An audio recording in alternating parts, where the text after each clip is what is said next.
Hi, Wiswis. Currently, we are here at Hotel Midtown Richardson. We just arrived from our flight from Manila. So this will be our half-day continuation tour para sa ating mga activities today here in Taipei, Taiwan. 'Cause if you might mess it up, you're stronger than the others think. And who cares if you might mess it up? Go ahead and shine, darling. Go ahead and shine, my dear. 'Cause who cares if you might mess it up? Just shine. Shine, darling, go ahead and shine, my dear. 'Cause who cares if you might mess it up? Just shine.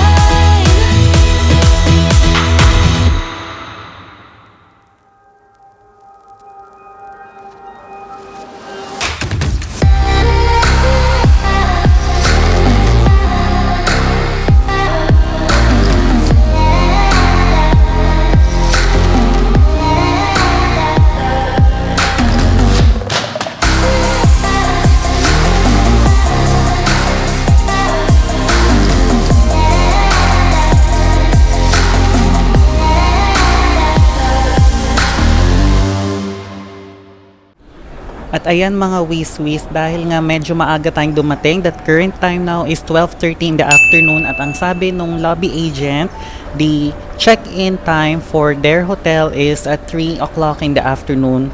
And dahil gutom na rin kami at ang naging breakfast lang namin is yung aircraft food natin with Cebu Pacific, we decided to have our lunch and then we'll go around some places here in Taipei before coming back for our check-in. Then we'll roam around Ximending area again. Tapos, saka natin tatapusin tong video na to. Tara, pasyal tayo. Mga Wiswis, nandito tayo sa isa sa mga local restaurants nila sa may Ximending in Taipei. Medyo na-alien kami ni Mama kasi ang ibibigay nila sa inyong menu is talagang literal na naka-Chinese lang. So, talagang kayo ay magta-translate nito. Kailangan meron kayong working internet, Wiswis. So, maganda talaga kung meron kayong SIM or Wi-Fi para makapag-translate kayo sa Google from Chinese characters to English. Ngayon, sa pagkakaintindi ko, ang gagawin is bibilugan muna namin or i-mark yung order namin dito, tapos saka rin din namin ilalagay kung ano yung table number bago kami magbabayad sa baba para i-deliver nila dito. So parang medyo ano pala siya, parang do it yourself, partial do it yourself.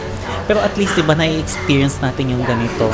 So this is what we ordered, Wiswis. We had braised pork rice and chicken rice. Tapos, nag-order rin kami ng extra egg fried rice. Alam niyo naman tayo mga Pinoy makanin talaga. And for our drink, I had this, papaya milk.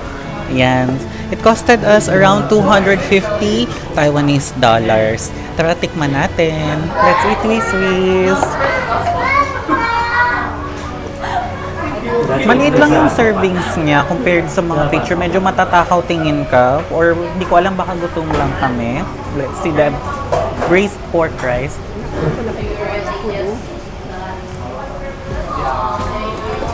Masarap siya, pero parang ano siya, parang siyang may pagka-adobo, na may pagka-beef pumba, and at the same time parang delata. Parang ganun yung nalalasahan ko. Parang sarap naman sa Wiswis. So may standard ha, kasi nga, ang mga pagkain, subjective yan. Kung ano yung panlasa ninyo. Kasi ako basta may walang gulay, happy.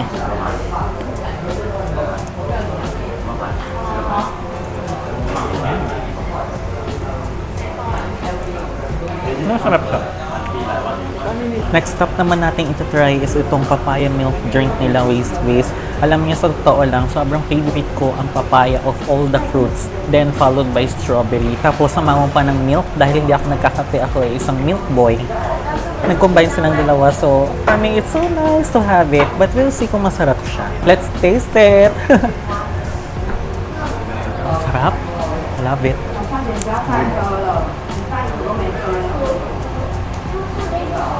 Masarap siya. Sarap. Papayang papaya. Sarap.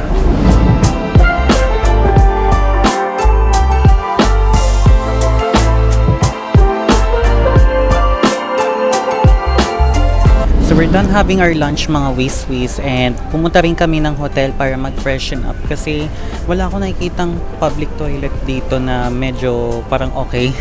So sabi ko balik muna kami ng hotel, then after that we went to a 7-Eleven para makapag-top up ng card namin. Right now we are back here at Ximen Station sa may Ximending and we are intending to go to the National Revolutionary Martyrs Shrine. So I'm currently researching my way on how we can get there. Tara, samahan niyo kami on our journey. So how do we get to the National Revolutionary Martyrs Shrine? Wiswis, if you're coming from Ximending, all you have to do is take the train and head to Taipei Main Station. From there, lumipat kayo ng train line which is the red line headed for Beitao. Once you're on the train, bababa kayo sa Yuanshan Station and you will only take 2 minutes of walk from Yuanshan Station to the Expo Dome. From there, you will take another bus which is bus number 208 at magpapababa kayo sa bus stop na malapit sa National Revolutionary Martyrs Shrine. Actually, napansin ko sa mga Taiwanese, no, kahit na medyo struggle sila sa pagsasalita ng English, they're trying their best para maging helpful. Pagsakay namin sa bus, nagtanong kami sa driver, pinakita ko lang yung picture, tapos nung na-recognize niya yung itong lugar na ito, sinabi niya na yes, parang pupunta nga siya dito. And ayun, nung malapit na kami, tinawag niya kami para bumaba. Wiswis, kapag dito pala magko-commute kayo sa Taiwan, kailangan ninyong itap yung inyong card pagsakay, tapos pagbababa kayo, kailangan nyo ring itap ulit ang inyong card para ma-determine siguro ng system nila kung saan kayo sumakay at kung saan kayo bumaba para alam nila kung magkano yung sisingilin sa inyong EC card. Bakit nga ba importante na mapuntahan natin ang National Revolutionary Martyrs Shrine?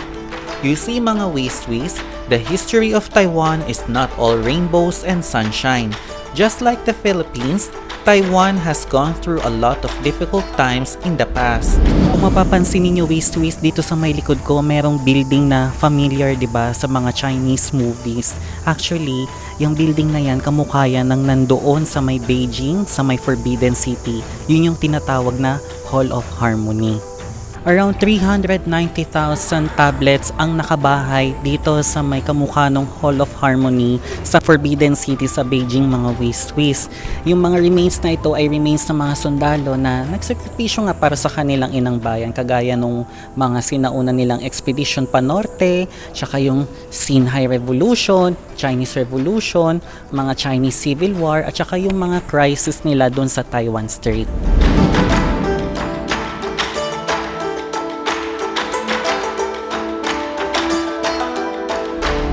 Actually, wiswis, itong lugar na ito, bukod dun sa napakagandang kamukha ng Hall of Harmony na palace dun sa may Forbidden City nilang structure, is kilala rin siya para dun sa kanilang changing of guards. Most of the vloggers kasi at yung mga taong namamasyal dito, kilala lang yung changing of guards dun sa may Chiang Kai-shek Memorial Hall, which is located sa may Liberty Plaza.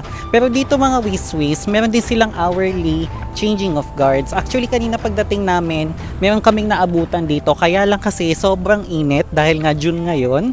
So, if you will be visiting Taipei, at alam ko extended yung visa free nila para sa ating mga Philippine passport holders until July 2025, I would recommend if you can go and visit here, siguro mga winter na lang para bukod sa lesser yung chance ng ulan, if tama ako, at least hindi ganun kasakit sa balat kasi sa ngayon mga wiswis, malapit na akong maprito. The recommended duration of stay here is around 1 hour mga wiswis. After taking our videos and pictures, we headed back to Ximending for our hotel check-in. And finally, we are back here in our hotel. Welcome to Midtown Richardson.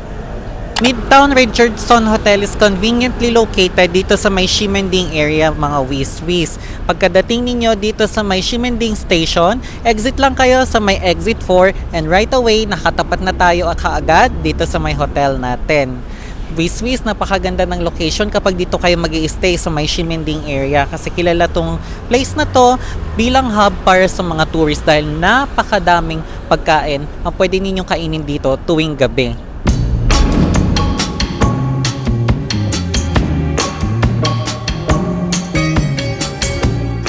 Established in 2015, This hotel features an elegant dark midnight exterior with bright LED lighting, making it stand out across the Rainbow Road in Ximending.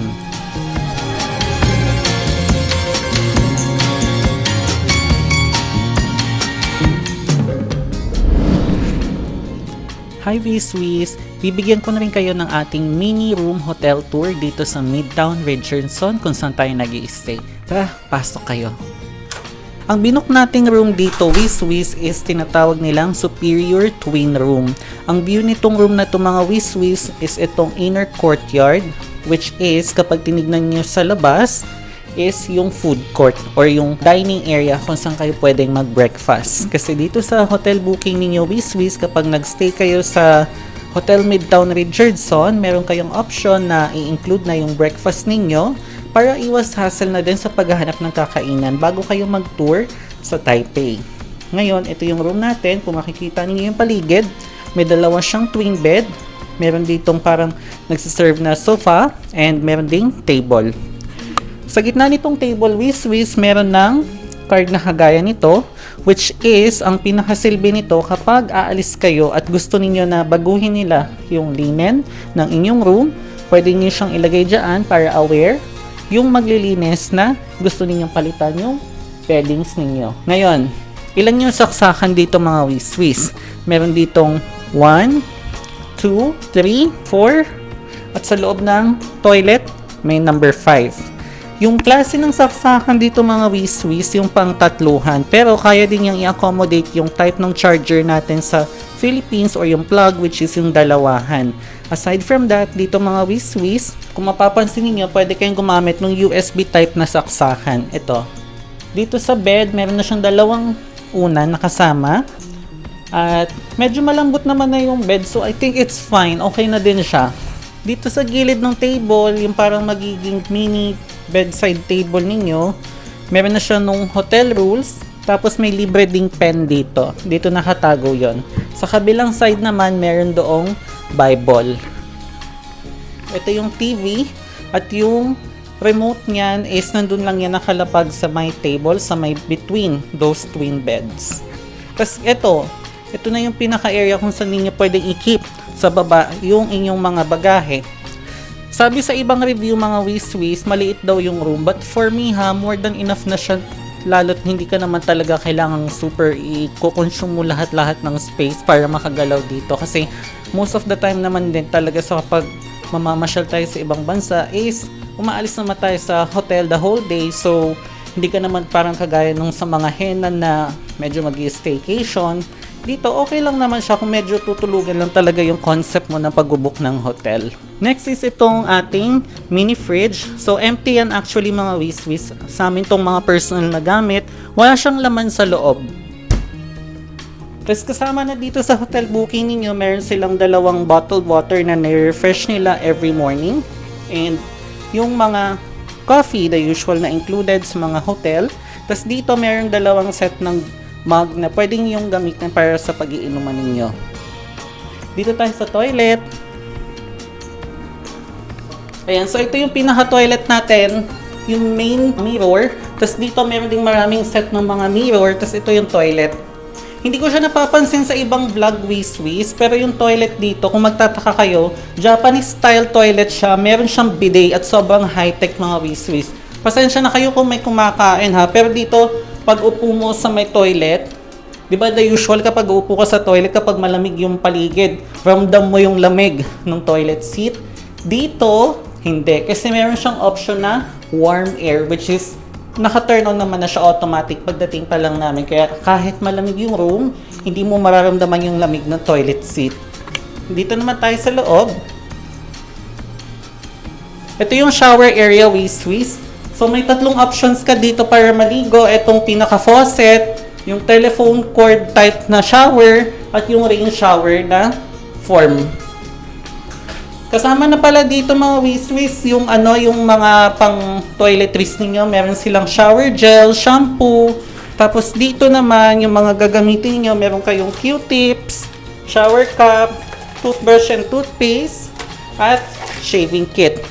Meron din sila ditong body lotion at conditioner na kasama sa inyong hotel booking. Ang room pala na pinag-i-stayan natin is room number 220. At malakas naman yung water pressure dito. Dito rin may dalawang cups na pwede yung paglagyan ng inyong mga toothbrush at toothpaste para organize kayo. Then, ito yung pinaka-last part na i-feature ko sa inyo dito sa ating hotel room, which is yung ating bathtub. Yun lang mga wishlist, napansin ko may bathtub pero wala sila nung parang pang bathtub na sabon. So, kayo na lang yung magdala siguro nun kung gusto niyo gamitin ito. May option kayo ng cold tsaka warm water mga wishlist at meron ding wifi dito. Ayan, so magkano nga ba ang hotel natin wishlist? Just for your information, nabuko ang hotel na ito for 27,000 pesos. Good for 6 days and 5 nights. For 2 persons na yon. So, not bad na din, di ba? Kasi may breakfast ka na. At ang location ng hotel na ito is doon, dito lang, sa may Ximending area. So, pagbaba mo from the hotel, tapat ka na ng Ximen exit number 4. Tapos, kabilang kalsada lang. Ayun na yung Rainbow Road. Ximen Shopping District na. Walang kalayo-layo. Kasama na din dito sa Midtown Hotel Richardson, booking ninyo ang inyong breakfast mga wiswis. Their breakfast service starts from 6:30 in the morning and ends in 10 in the morning. Gusto ko lang pala i-highlight sa inyong mga wiswis na kapag may ibubuk kayong mga tour, kasi minsan may mga tour na kailangan nyo pang magpunta ng Taipei Main Station.